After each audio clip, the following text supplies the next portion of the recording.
So it'll come in 2 days, but you can narrow down in a 15-minute window. This one is like as soon as possible. You just have to be home to wait, this kind of thing. So we're developing this range and then creating these prototypes that are very simple. They're just PDFs, really. It's very flat. There's no functionality. A lot of it is really a writing exercise to articulate what's the distinct value prop and what's the brand promise and the problem you're solving for each of these prototypes. So you want to make it look as real as possible.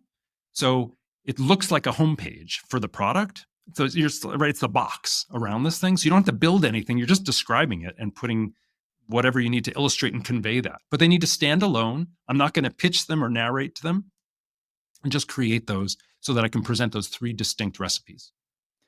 And these calls are usually over Zoom in your experience at this point? Cool. So these are kind of just like in Figma or exported just images you're showing people. Exactly right. Sweet.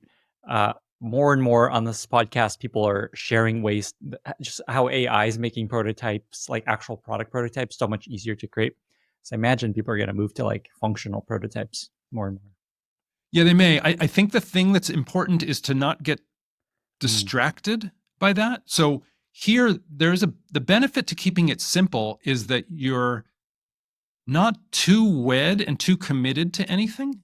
So build only as much as you actually need to answer the question you're trying to answer. That's a great point. So it's like, even if you can create an awesome prototype, don't do that probably. Just keep it flat design.